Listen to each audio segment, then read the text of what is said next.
ಚುನಾವಣಾ ಪೂರ್ವ ಸಮೀಕ್ಷೆಯಲ್ಲಿ ಬಿಜೆಪಿಯೇ ಮೇಲುಗೈ ಸಾಧಿಸಿದೆ. ಖಾಸಗಿ ಸಂಸ್ಥೆಗಳಿಂದ ಲೋಕಸಭಾ ಚುನಾವಣಾ ಸರ್ವೆ ರಿಪೋರ್ಟ್ ಹೊರಗೆ ಬಂತು. ಹಾಗಾದ್ರೆ ಬಿಜೆಪಿ ನೆಕ್ಸ್ಟ್ ಏನ್ ಮಾಡುತ್ತೆ? Breaking news.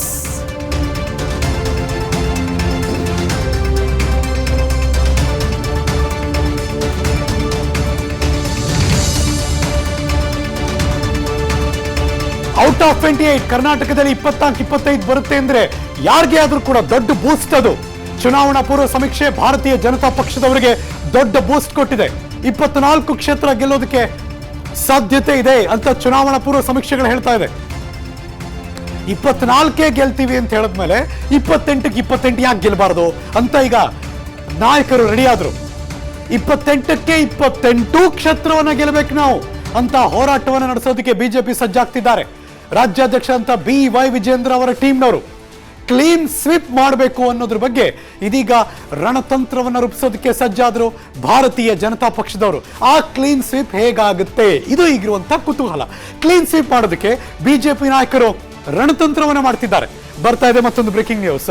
UPA ಮತ್ತು NDA ಸಂದರ್ಭದಲ್ಲಿ ರಿಲೀಸ್ ಆದಂತಹ ಹಣದ ಮಾಹಿತಿ ಕೊಡೋದಕ್ಕೆ ನಿರ್ಧಾರ ಮಾಡಿದ್ರು. ಆ ಮೂಲಕ ಜನರ ಹತ್ರ ಹೋಗಬೇಕು, 28ಕ್ಕೆ 28 ಹೊಡಿಬೇಕು ಅಂತ ಡಿಸೈಡ್ ಮಾಡಿದ್ದಾರೆ. Breaking news number 2.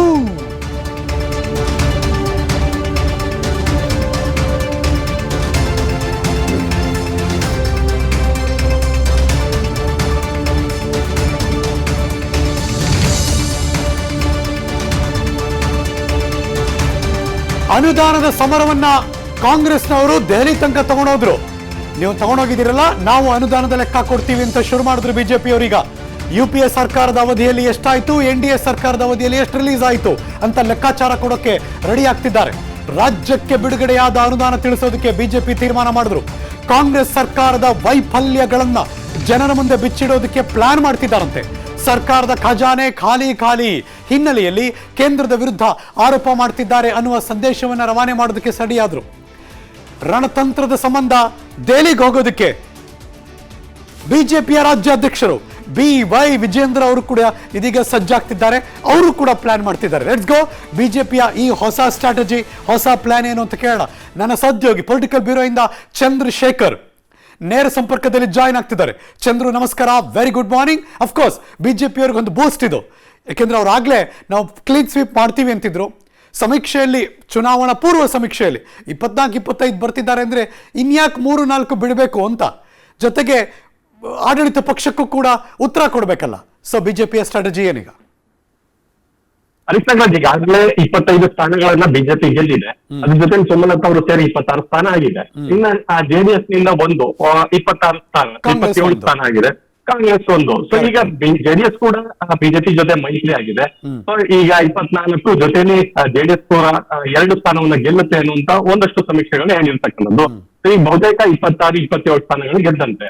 ಸೊ ಇನ್ನ 2 ಸ್ಥಾನಗಳು ಬಹುತೇಕ ಕಾಂಗ್ರೆಸ್ ಹೋಗುವಂತ ಸಾಧ್ಯತೆ ಇದೆ. ಅಂದ್ರೆ 2ರಿಂದ 3 ಸ್ಥಾನ. ಸೊ ಅದನ್ನ ಯಾಕೆ ಬಿಡಬೇಕು ಅನ್ನೋಂತ ಒಂದಷ್ಟು ಸ್ಟ್ರಾಟಜಿಯನ್ನ ಮಾಡ್ತಾ ಇದೆ.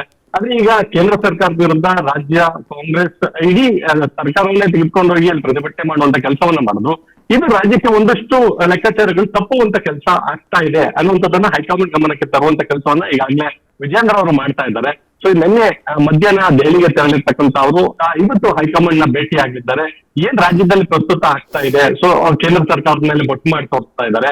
ಸೊ ಹೀಗಾಗಿ ನಾವು ರಾಜ್ಯದಲ್ಲಿ ಆಡಳಿತ ವೈಫಲ್ಯ ಆಗಿದೆ, ಸೊ ಏನೆಲ್ಲ ಕಾನೂನು ಸುವ್ಯವಸ್ಥೆ ಹದಗೆಟ್ಟಿದೆ, ಗ್ಯಾರಂಟಿ ಹೆಸರಲ್ಲಿ ಎಷ್ಟೆಲ್ಲ ಜನರಿಗೆ ಮೋಸ ಆಗ್ತಾ ಇದೆ, ಇದೆಲ್ಲವನ್ನೂ ಕೂಡ ತಿಳಿಸುವಂತ ಪ್ರಯತ್ನ ಮಾಡ್ತಾ ಇದೀವಿ.